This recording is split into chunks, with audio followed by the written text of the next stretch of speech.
जय हिंद दोस्तों, कैसे हैं आप लोग। आशा करता हूं आप सभी अच्छे होंगे। दोस्तों, आज की इस वीडियो में हम लोग बात करने वाले हैं रेलवे में एक बहुत ही बेहतरीन वैकेंसी जिसका आप सभी बेसब्री से इंतजार कर रहे थे। आपकी रेलवे में आरपीएफ की वैकेंसी आउट हो चुकी है। रेलवे प्रोटेक्शन फोर्स में सब इंस्पेक्टर और कांस्टेबल के पदों पर आपकी वैकेंसी निकली हुई है।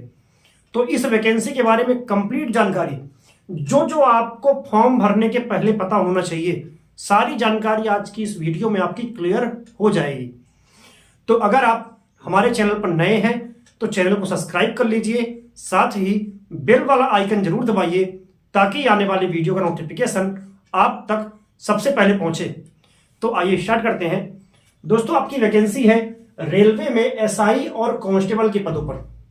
ठीक है, इसके फॉर्म फिलअप की अगर हम बात करें तो 15/4/2024 से, यानी कि आज से आपके फॉर्म फिलअप स्टार्ट हो रहे हैं और आप 14 मई 2024 तक इसके लिए ऑनलाइन आवेदन कर सकते हैं। ठीक है, आज से 14 मई तक आप फॉर्म भर पाएंगे।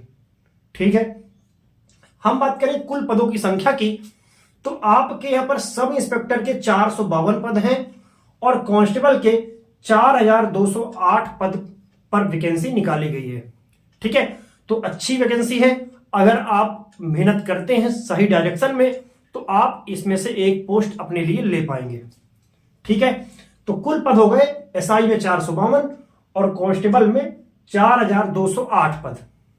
ठीक है, अगर हम बात करें आपकी आयु सीमा की कि किस एज के बच्चे इस फॉर्म को भर सकते हैं, तो पहले हम बात करते हैं सब इंस्पेक्टर यानी कि एसआई का। ठीक है, पहले हम बात करते हैं एसआई का। तो एसआई में अगर आप यूआर कैटेगरी से हैं, ओबीसी से हैं, अगर आप यूआर कैटेगरी और ईडब्ल्यूएस कैटेगरी, ठीक है, अगर आप यूआर और ईडब्ल्यूएस कैटेगरी से हैं तो आपकी एज होनी चाहिए 20 साल से 28 साल तक। ठीक है, अगर आप ओबीसी कैटेगरी से हैं तो ओबीसी कैटेगरी को 3 साल की छूट मिलती है, तो उनकी एज हो जाएगी यहां पर 20 साल से आपका 31 साल तक। ठीक है, क्योंकि आपको 3 साल की अपर एज में छूट मिल गई तो 28 3 31 हो गया। और अगर हम एससी एसटी की बात करें तो एससी एसटी को यहां पर 5 साल की छूट मिलती है। ठीक है, तो उनका हो गया यहां पर 20 साल से 33 साल तक। ठीक है, क्योंकि अपर एज में आपको 3 साल की छूट मिलती है ओबीसी में और एससी एसटी में छूट मिलती है आपको 5 साल की। ठीक है, तो इस प्रकार अगर आप ओबीसी वाले हैं तो 20 साल से 31 साल, एससी एसटी से अगर आप हैं तो 20 साल से 33 साल चाहिए आपको आपकी एज इस फॉर्म को भरने के लिए एसआई का। ठीक है, हम बात करते हैं कांस्टेबल के लिए। तो कांस्टेबल के लिए अगर आप यूआर या फिर ईडब्ल्यूएस कैटेगरी से हैं तो आपकी एज कितनी चाहिए? 18 साल से 28 साल। इसमें कांस्टेबल के लिए 2 साल कम कर दिया गया है लोअर एज को, तो 18 साल से 28 साल चाहिए यूआर और ईडब्ल्यूएस वालों को। अगर आप ओबीसी कैटेगरी से हैं तो इसमें भी आपको 3 साल की छूट मिलती है, तो आपकी एज हो जाएगी कितनी? 18 साल से 31 साल। ठीक है, और अगर आप एससी एसटी कैटेगरी से हैं तो यहां पर आपकी एज चाहिए 18 साल से 33 साल तक। ठीक है, इसमें 5 साल की आपको छूट मिलती है एससी एसटी कैटेगरी में। तो ये थी आपकी एज क्राइटेरिया के बारे में जानकारी। तो एज क्राइटेरिया का डाउट आपका क्लियर हो गया होगा। ठीक है, हम बात करते हैं आवेदन शुल्क की कि अगर आपको फॉर्म भरना है तो आपको कितना पेमेंट करना पड़ेगा फीस के रूप में। तो देखिए, अगर आप यूआर कैटेगरी से हैं, ओबीसी कैटेगरी से हैं या फिर ईडब्ल्यूएस कैटेगरी से हैं तो आपको 500 रुपए पेमेंट करना होगा फीस के रूप में। और इसमें से 400 रुपए, इसमें से 400 रुपए आपको रिफंड हो जाएंगे। कब? जब आप एग्जाम दे लेंगे, यानी एग्जाम में अगर आप बैठ जाएंगे तो आपके 400 रुपए आपको भेज दिए जाएंगे वो बाद में। ठीक है, और एससी एसटी और फीमेल कैटेगरी से अगर आप हैं तो आपको यहां पर 250 रुपए पेमेंट करना होगा फॉर्म फीस, और ये 250 रुपए पूरा आपका वापस कर दिया जाएगा जब आप एग्जाम दे देंगे उसके बाद। लेकिन अगर आप एग्जाम नहीं दे पाए किसी कारणवश तो आपको ये फीस रिफंड नहीं की जाएगी। ठीक है, अब देखिए त्रुटि सुधार कि अगर आपके फॉर्म भरने में कोई भी गलती हो जाती है, फॉर्म भरने में अगर कोई गलती हो जाती है आपसे, तो आप उसको सुधार सकते हैं। 14 मई तक आपका फॉर्म भराएगा और 15 मई से 25 मई तक आप इस फॉर्म में हुई गलतियों को सुधार सकते हैं। चाहे आपके नाम में गलत हो या किसी प्रकार की कोई भी गलती हो सकती है फॉर्म में भरते समय, तो उसको आप सुधार सकते हैं 15 मई से 25 मई तक। ठीक है, हम बात करते हैं शैक्षणिक योग्यता की। तो अगर आप सब इंस्पेक्टर यानी कि एसआई के लिए फॉर्म भरना चाहते हैं, तो अगर आप ग्रेजुएट हैं, यानी कि अगर आप स्नातक किए हुए हैं किसी भी सब्जेक्ट से, बीए, बीएससी, बीकॉम, कुछ भी अगर आपने किया है, इंजीनियरिंग, तो आप फॉर्म भर सकते हैं। अगर आप कांस्टेबल के लिए फॉर्म भरना चाहते हैं, तो अगर आपने 10वीं पढ़ा है और 10वीं आपने पास कर ली है, तो आप फॉर्म भर सकते हैं 10वीं के लिए। ठीक है, 10वीं पास में कांस्टेबल के लिए आप फॉर्म भर सकते हैं। ठीक है, अब बात करते हैं हम आपके चयन प्रक्रिया के बारे में कि किस किस प्रोसेस से होकर आपका चयन होगा। तो पहले आप जब फॉर्म भर लेंगे, आपका फॉर्म सेलेक्ट होगा, फिर आपका एडमिट कार्ड आ जाएगा, फिर होगा आपका एग्जाम।